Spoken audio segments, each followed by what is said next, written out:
Welcome to Cartoonist Kayfabe. My name is Ed Piskor. I'm Jim Rugg. Before we get into the video, got to let you guys know that we have a Patreon for the Cartoonist Kayfabe channel for everybody who's been asking about how they could directly support the channel. We have 3 different levels of support available right at this very minute. And depending on your level of support, you're getting videos before anybody else. So, amazing way to completely mitigate that kayfabe effect. You support us at the highest level, you're getting all the videos produced as we upload them, but you also have access to the live stream that we're doing during the recording sessions. You've seen some of those before publicly. We've kept those to our major supporters, and it's going to help us grow the channel in terms of production, in terms of things that we can do and accomplish with the channel. Also, the videos are brought to you by the books that we make. So take a look at your screen right now. This is the bibliography of stuff that we have out there in the wild right now. Red Room is a comic. That's my main focus at this point. Have 2 trade paperbacks, Trigger Warnings, Antisocial Network, WYSIWYG, Hip Hop Family Tree, and X-Men Grand Design. Jimmy had that fantastic Kickstarter for Octobriana. Street Angel is his near and dear comics property. Plain Jane's and Hulk Grand Design is forthcoming in a Treasury Edition format. So without any further ado, Jimmy, I gotta talk to you about the greatest comic convention I've ever been to, and I can't imagine any other festival doing any better than this festival I went to in Tokyo called Comitia. It is a independent doujinshi festival. We talked about that during the Ninja Turtles doujinshi episode. Doujinshi is basically self-published.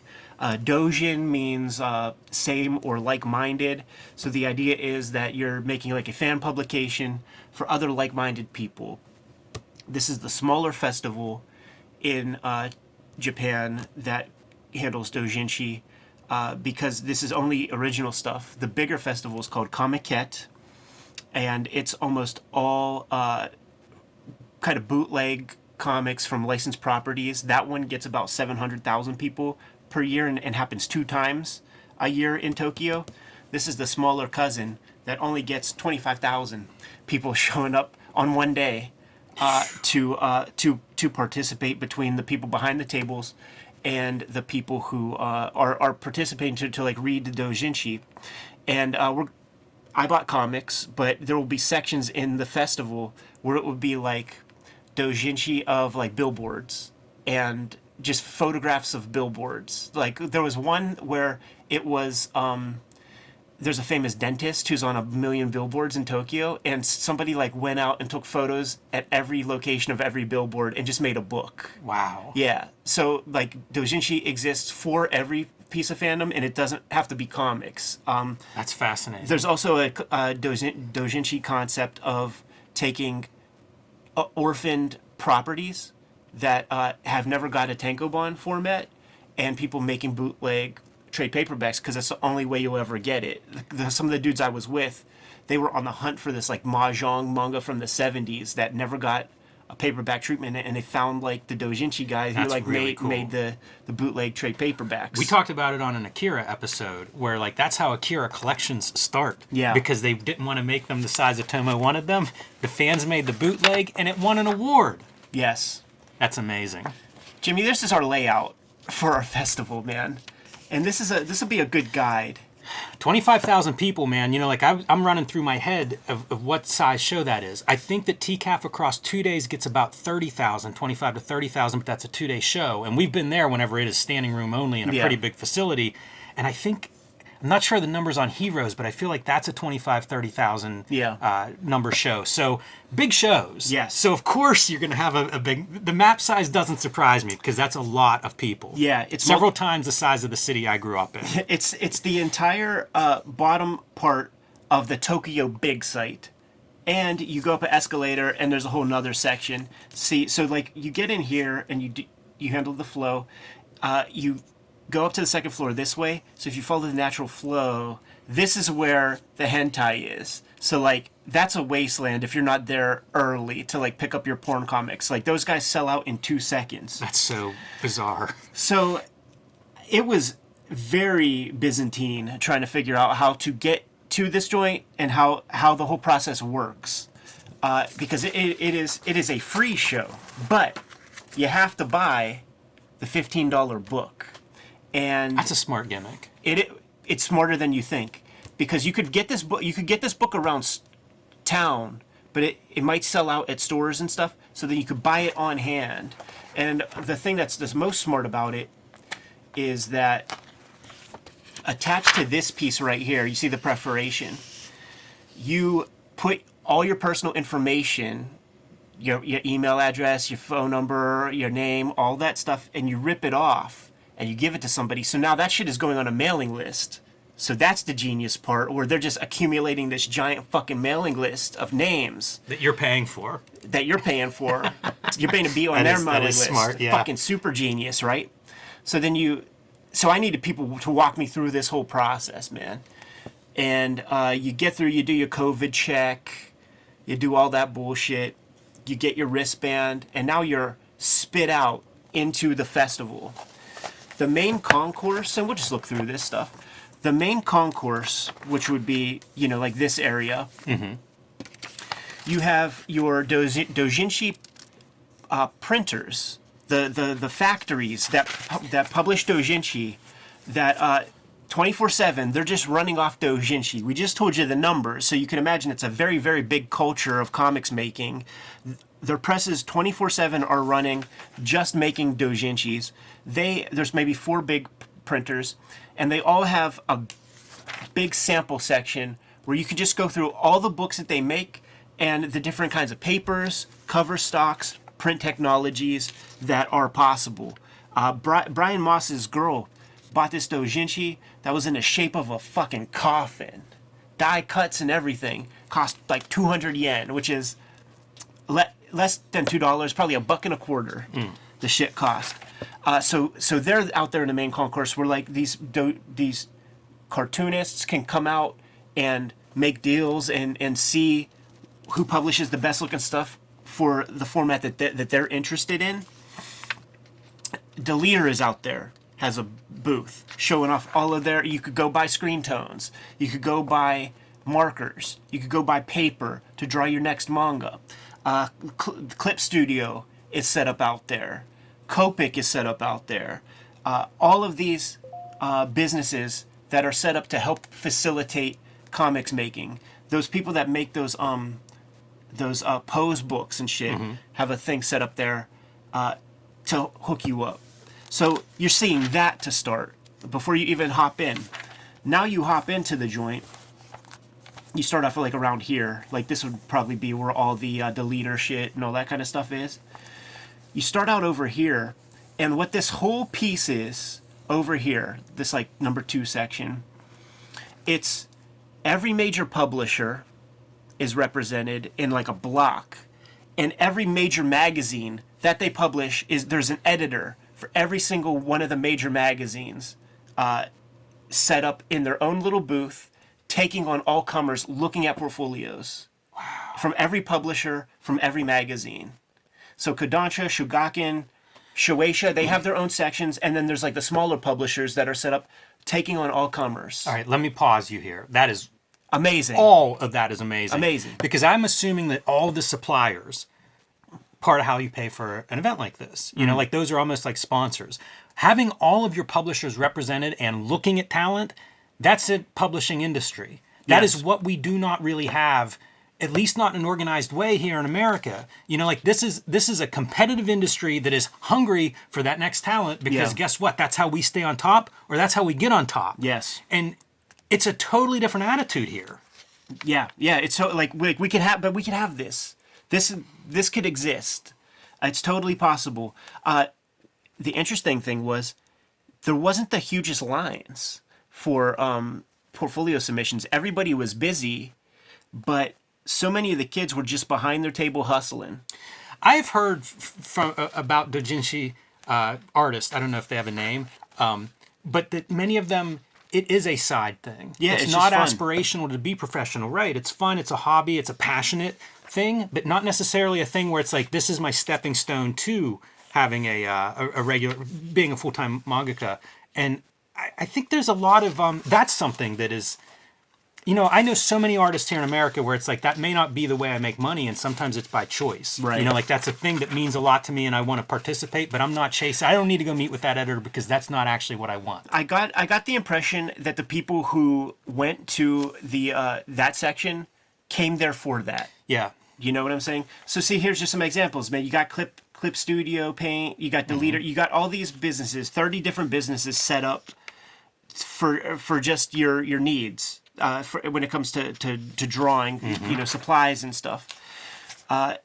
So the publisher thing is just amazing. Now you're spit out into, see, here's all the different publishers and how they have this thing set up, you know, like a little plexiglass, and they're checking your submissions from all the like Shonen Jump editors are there. $100 a table. It's a part of a lottery.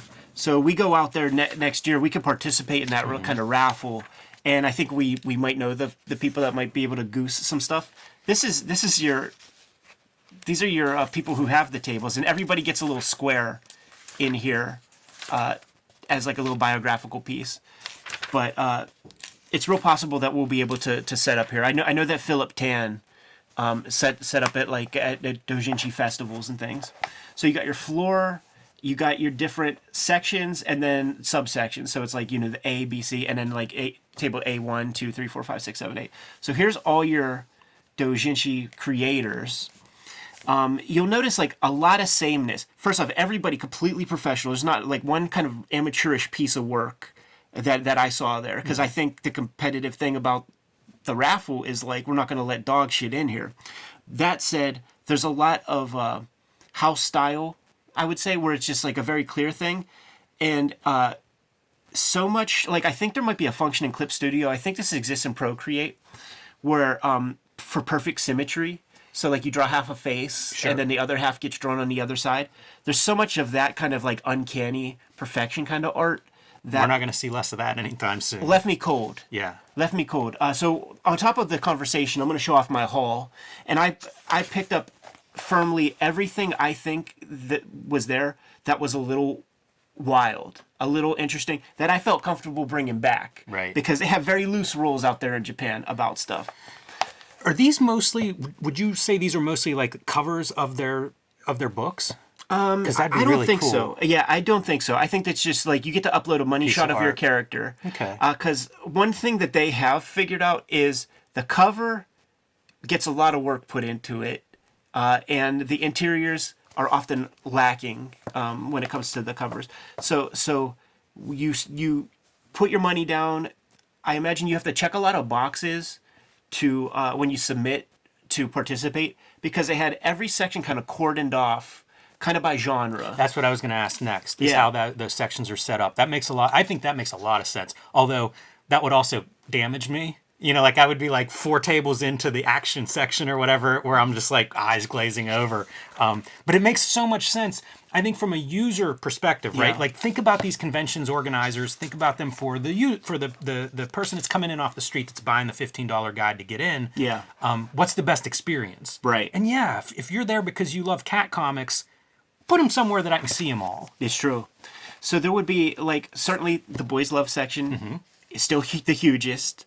You're kind of off to the side or whatever. But you will come into a vein of, like, period comics, where that's, you know, feudal Japan or Edo Tokyo, everyday life or something like that. And those should be organized chronologically by the period. There was travel logs, schoolgirl nice stuff. Obviously, you have your hentai gimmicks, man. I'd say 90%, maybe 85-90% of the creators female. Interesting. Almost all girls.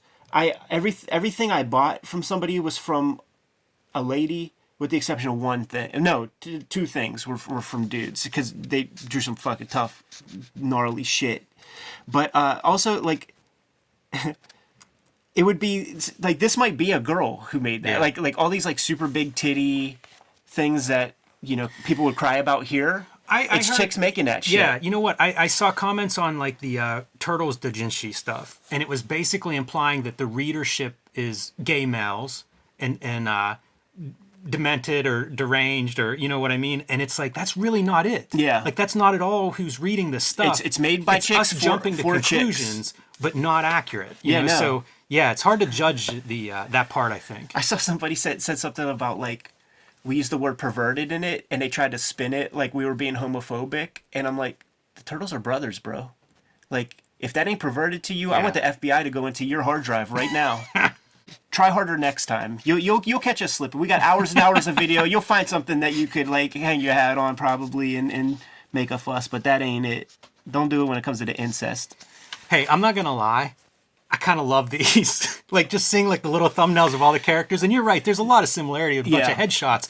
But there's little variations here and there, and there's just something about the volume that is kind of incredible to see. Jimmy, it was astounding, and it was all people so excited about the medium of comics.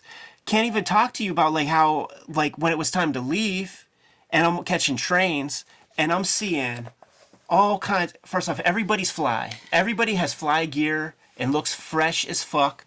But like these like super fly people, dudes, chicks, whatever, on the train, drinking beers, reading their doujinshis, man. People excited like that with their comics haul, I absolutely love it. And you don't get it that often, you know, and it might be at a convention or whatever, but I love that kind of energy. Travel logs was a big section, and then there would be like 8-bit type comics, I can see and then that. there would be doujin video games, man, hand like made by an independent person video game section. Actual games. Video, yeah, straight up like computer games, shit that you could play with a controller. You know, people who program their own games. Then there would be like, and we have this at like, you see the SPX where there's like a little like row of people selling like weird tchotchkes, like weird like bookmarks that have shit glued to them or stuff like. There would be that, you know, like the handmade artisanal goods and stuff. There would be that. There would be the section where the people are making the bootleg doujinshis of expired comics that haven't seen the light of day in a long, long time. I love to think of that as fandom, and it's so neat whenever somebody does go outside of the box a little bit with their composition or some way to stand out. Yeah, but I mean, just look at this level of talent, dude. And it's customary, like you sell out of your stuff, you fold your chair, you put it on the tabletop, and you just dip. Yep. You just leave, man. So there would be these sections where I would see that, and I'm like, before I knew that, I'm like, they have this many people here, but they couldn't like sell this table or that table. It's like, nah, that dude, I got off the train and I waited for some friends, and there were people getting off like who were going to set up, and you bring your pullable luggage on wheels and you fill up your shit with your doujinshis. Everybody had really tasteful presentation materials in terms of like setting it up on like verticals or horizontals, their own beautiful tablecloths and stuff. And there's this like real custom of like, they like shit clean in Japan. They if they buy something, they want pristine. So there was like At least that's one consistent comics fan. well, there would be near mint. There would be like the sample copy that you can look at. I've seen that setup. Don't pick up the pile. Like if you touch the pile, they'll like, you just see them get nervous. Dude, it's got to be a 9.5 or don't bother me. But you know, like so I had to figure that part of the culture out, and visited every booth. Everybody that was there had a shot. Like I took a good look at their stuff, and you could just see. I think we're firmly in Hentaiville now. Yeah, I saw a couple images took me off. It's a big section, but they cordon that off a little bit. Mm-hmm. You know, it's further off into the cut. Sitting next to me, I do have my haul from out there of some things that we could check out. And what I was interested in, handmade. You know, I'm not interested, like, sell me all you want on the digital stuff. Like, it's too cold for me. I want to see, you know, lines on paper. One thing I noticed out there, I would say zero sense of history in terms of their comics language. It's all cutting edge. It's all contemporary. There's not like oh, this person is clearly influenced by like Umezu or something like that. Like, it's all kind of up to date. That's where you get that sameness of art style. It's kind of like the kids now who all have Steven Universe or like Adventure Time type style, except multiplied by 20,000 people. Look, man, we're in the cat section. We are in the cat section, right? Go slow here, Ed. You know what's interesting about that? Food manga? Yeah, that's another thing. Oh, yeah. There'd be like a whole section of food. Makes total sense. I feel like once we get to this point where you have access to everything, that thing of like aping styles falls away. Right. I mean, you may be aping something, but like I've never seen it, or there's 100,000 other styles. It's an interesting territory that we're entering. Yeah. Check this out. There are so many sections that it destroyed the Roman alphabet, and now we're getting into these kind of sections. And then, you know, you get your big ads for stuff. You know, if you want to be a future doujin, there's like the guides to fill out, that kind of thing. But the stuff that I bought, that's amazing. Just as its own object, that's pretty cool. yeah, I'm so happy to have it. I bought like all like the wildest stuff that isn't just like the big eyes, symmetrical face, kind of stuff, and it's all beautiful in its own way. This is the one that Jeff Darrow like got such a kick out of. He didn't realize that it was like, you know, like a tankobon in a way. He thought it was just like a floppy, like most doujinshi are. Yeah. But it's just, from what I could tell in my reading, it's just a bunch of like the most embarrassing moments that a schoolgirl could have, of like wind blowing, everybody seeing your panties, inopportune blood spots on from periods, pining over boys. But you can imagine seeing this at a SPX or something. I like the drawing style a lot, especially the full color pieces. Yeah.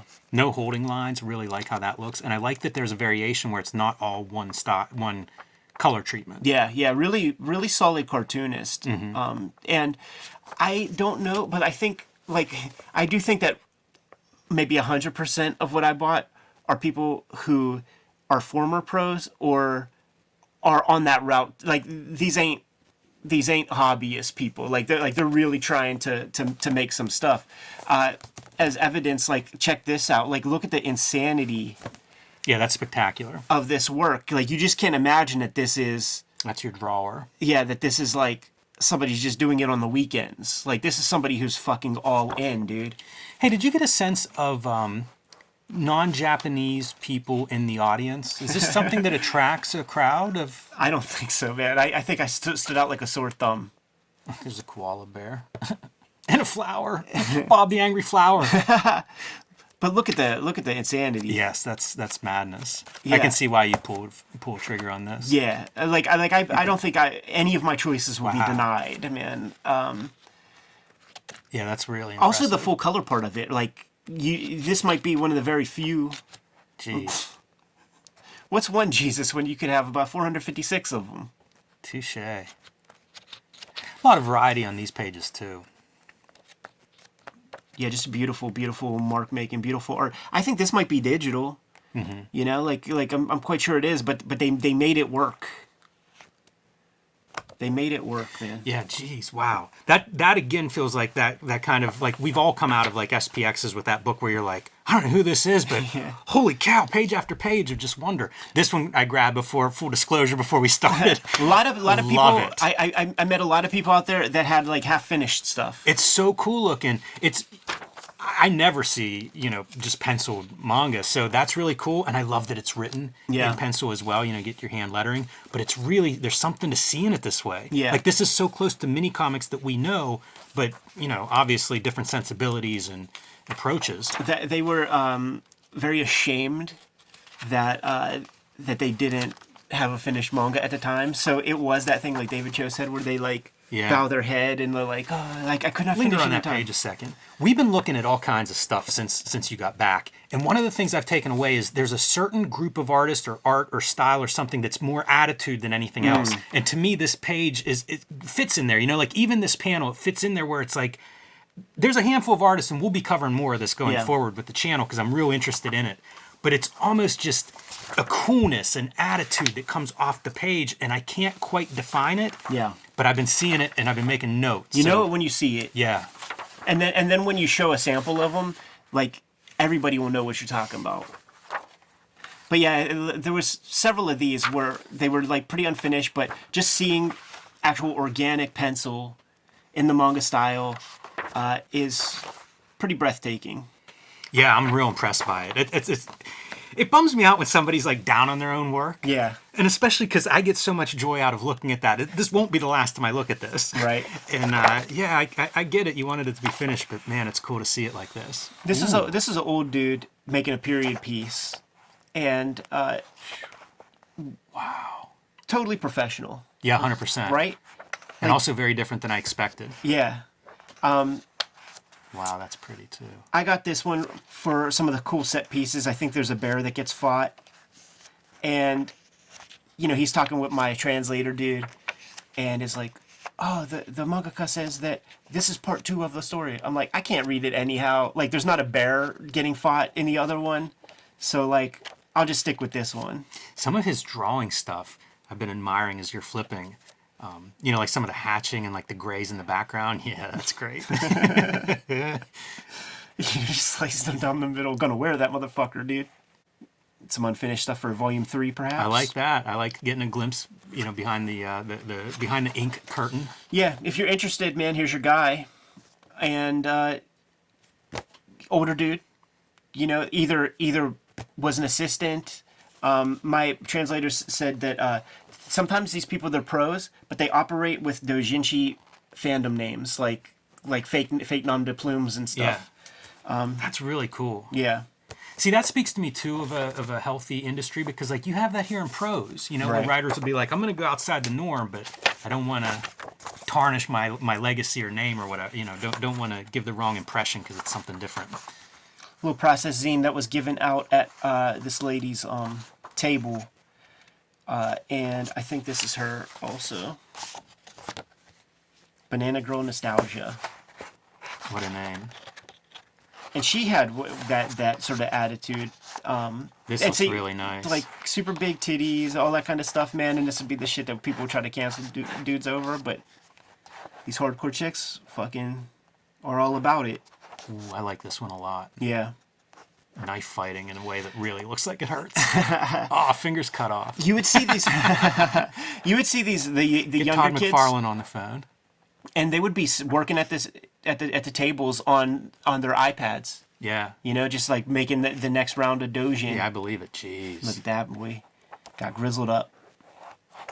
Sometimes, like, you turn these pages to full-page spreads or two-page spreads or full-page splashes, and they're just breathtaking. That's how you could find her comics, right there. So the other thing that I'm saying is, like, this is our future. Yes. We see it in the mail. Like, Oh, we'll see totally. stuff show up where it's like, it's self-produced, it's unique, it's a different style. Yeah. And I mean, like, it's just a matter of, like, connect this to the audience. Have a convention where this stuff is really put together, and if this is what you want, you can come and find it. And sell that convention so you get your 25,000 people there. That's it, man. How cool is this, huh? This was a pretty old lady, like with gray hair and stuff. I was feeling an old lady vibe. Yeah. I wish I would have said it before you did, because it feels that way. There's a gentleness to it. There's an episode of Man Ben that reminds me a little bit of this. I know what you mean. Yeah, but I think this is a travel log. You know, Yeah. she's a retired lady doing some traveling, Beautiful. and is, you know, keeping journaling it. This is going to sound weird. I see similarities with Fort Thunder. You know, Totally. the lack of the panel border, kind of the fullness of it. Yeah. Yeah, no, Even I totally the get journey it. feels like part of it. You know, where it's like every piece is covered. Yeah, it's interesting too. All pencil. I like seeing the color. Looks too. like she's using a little bit of like color pencil or crayon even. This is so much different than I expected from that cover. I wasn't sure what was going to be in here, and I'm delighted. Boy, the two-page spreads there, like, how nice is that? Look at that on Beautiful screen. food. You know, really, really great stuff. That's a cool pickup. Yeah, this is probably like I saved it for last, because it was the thing that I just have been It's going so back to different than I the expected. most. And when you were describing genres and one of them was travel logs, it kind of piqued my curiosity. And what an interesting package to think of next to like the knife fight we just witnessed. Right. That these are housed in the same convention. Very cool. Oh yeah, you know what? Does she have a knife fight scene? I didn't save it for last. Like this was actually the most mind blowing shit to me. You know what's cool? Again, right off the bat, I've seen these kinds of production pieces. Sure, we made this kind of thing. We can do this. We've done it. And you can do it cheap if you're at home and you're an aspiring creator. Like, you can make these. 100 yen a piece this guy wanted. And it was, at the time, it was about 145 yen to $1. So it's 75-cent comics. And watch when you see inside this shit. Like, this guy literally just wants to put the work out into the world. He wants people to grab it, But I love that off-white paper, too. it's so fucking dope. Wow. He's so hard, man. Like, look at that. Yeah, it's Wicked. awesome drawing. Wicked stuff. What was this guy like? Young, old? He was younger. Like, he was probably younger than me.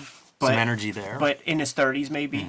But he was, like, not aloof, but he was, like, everybody was so kind of at their tables. And that guy was, like, always missing. Like I had to keep coming by to, like, try to catch him. I think he's just buying comics or hanging out.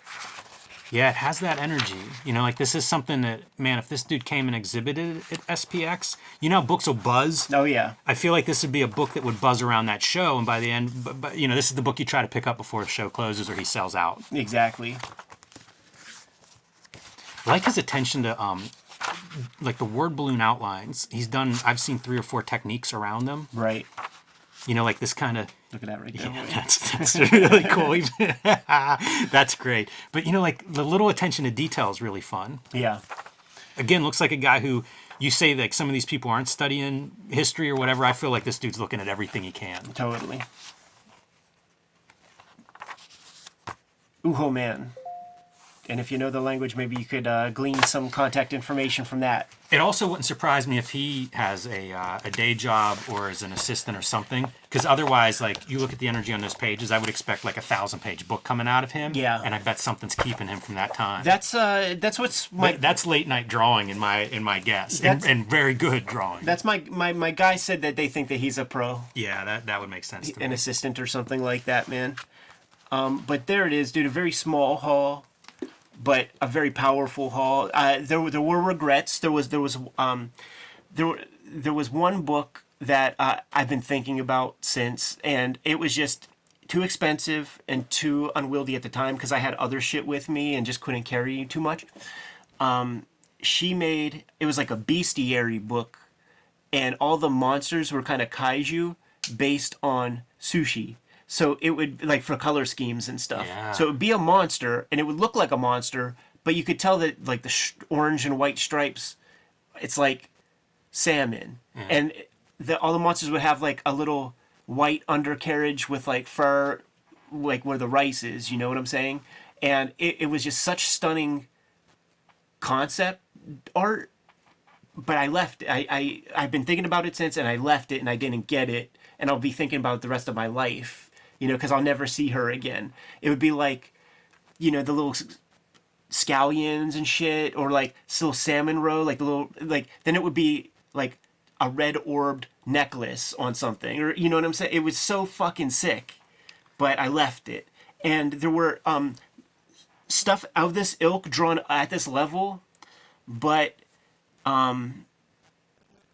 just like, there might be somebody flat-chested too much, like it would be like have porn elements in it, have sex in it, and like the character's too flat-chested for me to feel comfortable bringing that through customs. It could be an adult. I don't know. There were no less than 3 ladies who made cannibal manga about like eating your boyfriend. I'm mad at you for not bringing one of those back. That sounds amazing. It was like what is that even about? It was like middle school looking chicks. Like Wild. They didn't get bought for a reason, Mm-hmm. And it's just like the sexual component with the kind of like nubile young look scared the fuck out of me to touch it for too long.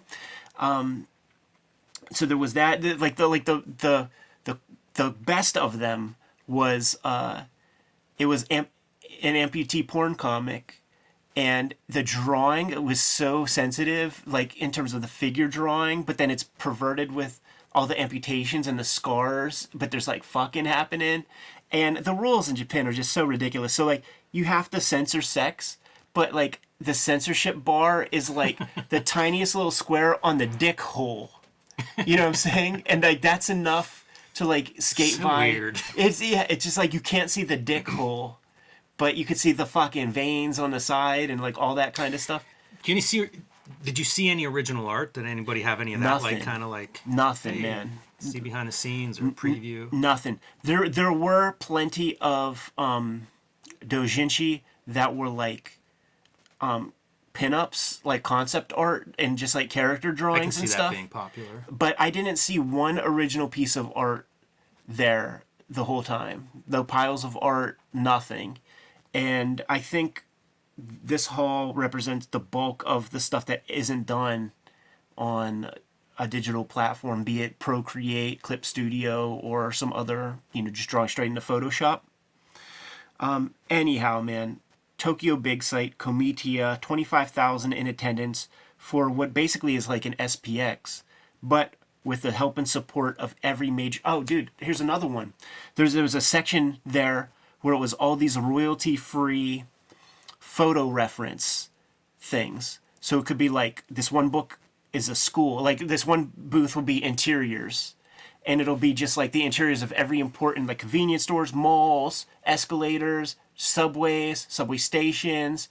Like that's that booth. Then another one would be pose books of just people in any number of poses. One person, two person couples, male couples, female couples, like engaged in, a book with 1,000 poses in it. All kinds of bridges, cars from every angle. It'll be like, here's a car, and then 16 different angles of that one car. Yeah. That you could just... I wonder if that company's doomed. Like It's if not in a their company. Mind, oh. These are independent people who are doing pose book doujinshis. Oh, I see. Yeah. That's fascinating too. Yeah. I've seen a couple of books. Like one of my regrets was it was an animator. I can't remember the cartoonist, somebody I knew, but they had, everybody does all that animation work and you never see it. They were doing backgrounds and they made a zine of all their backgrounds. So like there's so much story implied there, but it sounds like you'd get that feeling if you're like looking through like, I don't know, empty grocery stores or something like that, where it's just like, Oh yeah, I dig that kind of stuff. Like I'm a fan of that. The kids call it liminal spaces these days, man. I wonder what you mean about like them going out of business, because like I search for like a reference of like all these kind of poses and to have it at hand. I know what you're saying, but it's just the competition for that now is just so cheap, fast, and digital. It ain't fast. Well, maybe not fast, but I mean it's faster than me going on a plane to this convention and finding like, oh, convenience stores. Like it's much faster and cheaper now with a Google search. And I realize that may not be ideal, but it's probably the future of that. Yeah. Or the present of it even, You like, here's the thing. I'm with you. I dig this stuff. But I Right. think it's a small market that digs it. So these people, they like a lot of times they'll trace backgrounds, right? Yeah. And like you need a very specific kind of shot, and like they're giving you every angle of every shot. So like try searching for that exact shot with that exact perspective. Like they cater to it, man. Right. The trade-off though being is price, and maybe you want some variation from if that market gets smaller and smaller, then pretty soon it's like we're all shopping in the same convenience. Every story in a convenience store is in this convenience store. Absolutely. It just feels like that's one of those. It's interesting. I dig it. It's real interesting. Yeah. But there it is, man. I just laid out the greatest independent comic convention in the world. Dare I say the greatest comic convention in the world. Man, it sounds like paradise. A one-stop shop for all your comics making needs, enjoyed by a bunch of people who have no profit motive, who are just making comics for the love of comics and have the professional acumen to sort of back it up. But if you wanted to become a professional cartoonist, guess what? The editors of all your favorite magazines are there on hand waiting to get a copy of your doujinshi and talk with you. Yeah, it's interesting because it does offer, like, again, thinking of an industry, that's one more path to professional in that industry. It is, totally. And, like my boy Aki said, man, the health of a medium or a culture is gauged by the participation level of the amateurs. And the amateur level of participation in Japan when it comes to making comics is bigger than you can even fucking imagine. You know, if 700,000 people come through Comiket, what is that? 50,000 makers? You know, 20, 30? Like, that's a lot of people making comics. It really is. It's so much to chew on. It's fascinating to think of from a lot of different angles. And I love that part about the health of that industry is the amateurs that are participating. And I often think, like, I want people to make comics here that aren't aspiring to be professionals, but are doing it because the same reason you might go out on the weekends and paint. Exactly. Because it feels good, you love it, you have something you want to say, and this is the medium that you love. And that's all right, that's great. Like, it's comics. They can accommodate this, you know, Right. use them that way. So, very cool, man. What a report. Yes. And maybe in the future, if not 2023, sometime in the future, we'll participate in Comitia one time. I would love to participate in something like that. Like I would love to go there as a fan, but it would be really cool to sit behind a table in a place like that. It coincided with Tokyo Comic Con on that day. I've said it on several videos. On that day, there were 3 comic book conventions happening: Tokyo Comic Con, Comitia, and another festival that celebrated international comics beyond just Marvel type shit. On the same day, you know what I mean? In one city, big city, but one city nonetheless. And we can do something out there. Like, we can go have a table at Tokyo Comic Con on like a Saturday, because that's what Adi Granoff does. He just does one day. We could get a table there on like a Saturday and then do Comitia on the next day. You know, it's the same train going out, and Comitia is 3 stops short of Tokyo Comic Con. Any sense of like volume that these people are doing? Like, how much do you ship there? How much do you have to print? Or, you know, are these the kind of things you can print small quantities, get a box or 2 cases of books there? Like So many questions. When they are there selling, they don't have very many, but I think the doujinshi, the printing presses, they'll do 1,000. You know, there'll be 1,000 of like one run. But we interviewed Takashi Okazaki. There were 200 Afro Samurai comics before it started popping off. Man, there was the doujinshi, and then his friend made a toy, a little vinyl figure, and that is what some like American business dude saw and was like, we could make something with this. Wow. Yeah. Amazing. Yeah, Wow. man. These comics that we make, man, are business cards. It's exciting stuff, Ed. It feels like that's yet another frontier direction, things to put on that to-do list, on the comics dream list. You want to live a full comics life? Add this to your list of places to go, destinations, things to do. It was important to go out there. It is important to go out there to spend a month in a place where you do legitimately see people reading comics on the train. I've seen it. Like, it's infects the whole culture. It's a big drawing culture, and comics are respected unlike they are anywhere else. It's nice to visit that utopia every now and again, and the intention is to go back there on an annual basis, man. Kayfabers, we have a Patreon out there that you could support the Cartoonist Kayfabe channel. We have a lot of ideas for the channel and need the capital to do it, man. So take a look at the Patreon, see what level you're comfortable supporting the channel, and you get a lot of incentives for doing so, especially the people who are in the chat room right now watching us record these videos live. They got to jump on the Kayfabe effect on everything we talk about because they get the videos before anybody else. Like, follow, subscribe to the YouTube channel, hit the bell. We'll notify you when new vids are available. Jimmy, tell the people what's out there. Street Angel, Deadly Squirrel Live, The Plain Janes, and Hulk Grand Design are my latest books. They're in stores now or coming very soon, so pick those up if you don't have them on your shelf already. And join me on patreon.com/JimRugg, where you can see more of my original art and comics and process, and you can download some of my out-of-print zines and mini comics. You guys see the bibliography right here. Red Room is the current passion project that I'm working on these days. Murder on the Dark Web for Fun and Profit is the name of the game. And there are 2 trades out, Antisocial Network and Red Room Trigger Warnings. But I'm working on a third, and I'm serializing that material on my own Patreon right now. Hit up the link tree in the description below this video. You can get to all my links, order the comics, hit up the Patreon, all that good stuff. Jimmy, what else do we have out there, man? Subscribe to the Cartoonist Kayfabe newsletter at the links below the video. You can also find Cartoonist Kayfabe t-shirts, merchandise, hats, coffee mugs, fanny packs, stickers, all kinds of stuff at our spread shop. That link is also below the video. Another great way to support the Cartoonist Kayfabe channel. Given those marching orders, Jim, we'll be on our way. Make more manga?